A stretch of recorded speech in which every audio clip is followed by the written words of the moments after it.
નમસ્કાર મિત્રો, વેધર ઇન્ફોર્મેશનમાં આપનું સ્વાગત છે અને હું છું પરેશ। ખાસ કરીને આજના વિડીયોમાં આપણે જૂન મહિનાના વરસાદની વાત કરવાની છે। જૂન મહિનામાં ચોમાસાની શરૂઆત કેવી રહેશે અને કેટલા વિસ્તારોને લાભ મળી શકે તે વિશેની સંપૂર્ણ માહિતી આપું। સૌપ્રથમ તો હું આપને એ જણાવી દઉં કે ગુજરાતની અંદર ચોમાસું સારું રહેવાનું છે, પણ આ વર્ષે કદાચ 1 કે 2 તબક્કામાં વાવણી ન થાય, 3 તબક્કામાં વાવણી થાય તેવી પૂરી શક્યતાઓ છે। જો કે ગયા વર્ષે આપણે માત્ર 2 તબક્કામાં વાવણી થઈ હતી, પણ આ વર્ષે લગભગ 3 જેટલા તબક્કા હશે કે જેમાં વાવણીના વરસાદ પડશે।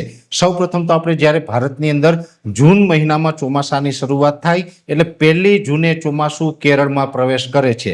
કેરળમાં 1 જૂને પ્રવેશ કરે છે એ પછી ગુજરાતમાં ચોમાસાને પહોંચતા આશરે 15 દિવસનો સમય લાગતો હોય છે।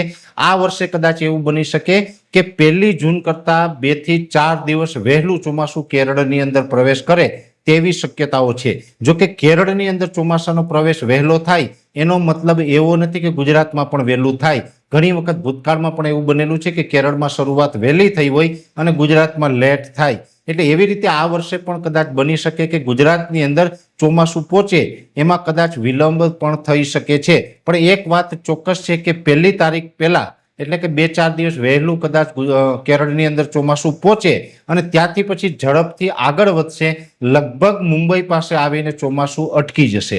ભૂતકાળમાં પણ ઘણી વખત ગયા વર્ષે પણ એવું થયું હતું, એના આગલા વર્ષે પણ એવું થયું હતું કે મુંબઈ પાસે આવીને ચોમાસું રોકાય એટલે કે મોન્સૂન બ્રેક કન્ડિશન સર્જાય, ચોમાસું ત્યાં નિષ્ક્રિય થઈ જાય એવી પણ શક્યતાઓ છે। જો કે જૂન મહિનાની અંદર જો ગુજરાતની વાત કરવા જઈએ તો ગુજરાતની અંદર શરૂઆતમાં જૂન મહિનાનું પ્રથમ અઠવાડિયું હશે એમાં કોઈ જગ્યાએ સામાન્ય છૂટાછવાયા ઝાપટા પડશે, બાકી સતત ઉકળાટ, બફારો અને ઊંચું તાપમાન આપણે ચાલુ રહેશે। એ પછી જ્યારે બીજો સમય આવશે જેની અંદર ખાસ કરીને 11 જૂનથી લઈ અને જે 15 જૂન સુધીનો સમય હશે એમાં પણ આપણે ઊંચું તાપમાન અને ઉકળાટ, બફારો યથાવત રહેશે।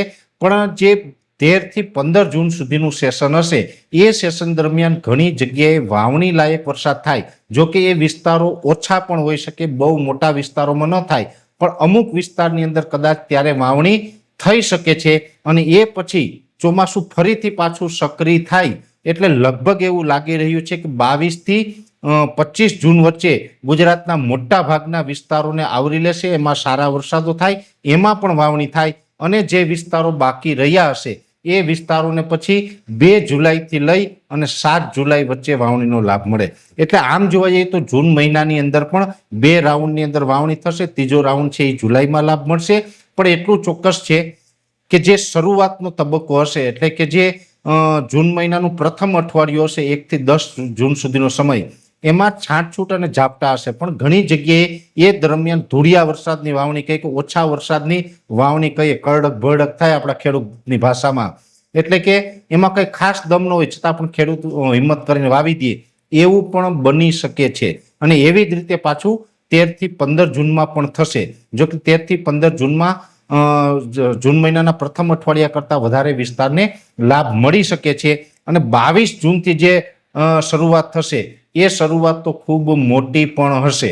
એટલે એ શરૂઆતની અંદર લગભગ સૌરાષ્ટ્ર, દક્ષિણ ગુજરાત, મધ્ય ગુજરાતના કેટલાય ભાગો, કચ્છના અમુક વિસ્તારો છે, મધ્યપ્રદેશ બોર્ડરના વિસ્તારો છે, આ તમામ વિસ્તારને તો લગભગ 22 થી 25 જૂનમાં કે 27 જૂન સુધીમાં સારો એવો લાભ મળી જશે। અને એકંદરે જૂન મહિનાની અંદર જે પણ દર વર્ષે વરસાદ પડે એટલી વરસાદની એવરેજ આવી જશે। ભલે અમુક વિસ્તાર કદાચ બનાસકાંઠા હોય કે વાવ-થરાદના વિસ્તાર હોય, સાબરકાંઠાના હોય કે પાટણ જિલ્લાના હોય, અમુક વિસ્તાર કદાચ જૂનમાં સારા વરસાદનો લાભ ન મેળવે, છતાં પણ બીજા વિસ્તારમાં એવો વરસાદ હશે કે ઓલ ઓવર ગુજરાતની જે એવરેજ છે એની અંદર નોર્મલ એવરેજ તો જૂન મહિનો પહોંચી જશે। એટલે જૂન મહિનાનું પરફોર્મન્સ છે એ નબળું નથી રહેવાનું। હજી ફરીથી આપને કહું છું કે જે પહેલા અઠવાડિયામાં હશે એમાં એકદમ સામાન્ય એટલે એક પ્રકારની પ્રી મોન્સૂન એક્ટિવિટી જ હશે અમુક સીમિત વિસ્તારની અંદર 13 થી 15 જૂનમાં અને 22 થી 27 જૂનમાં। આવી રીતે આપણે વરસાદની શરૂઆત થશે અને પછી આપણે જુલાઈ મહિનાની અંદર બીજા વરસાદોના લાભ મળે તેવી શક્યતાઓ છે। એટલે ખાસ જે જૂન મહિના વિશેનું જે આપણું અનુમાન છે એ અનુમાન આપને આ વિડીયોના મારફતે રજૂ કરવાનો પ્રયત્ન કર્યો છે। જુલાઈ મહિના વિશેની આવતીકાલના વિડીયોની અંદર ચર્ચા કરવામાં આવશે। અત્યારે આ વિડીયોની અંદર એટલું જ। દરેક મિત્રોને વિનંતી રહેશે કે આ વિડીયો લાઈક આપીને દરેક ગ્રુપમાં શેર કરી દેવો। જો તમે અમને યુટ્યુબ ઉપર જોઈ રહ્યા હોય તો ચેનલને સબસ્ક્રાઇબ કરજો, સાથે અમારું ફેસબુક તથા ઇન્સ્ટાગ્રામ આઈડીને ફોલો કરજો। નમસ્કાર।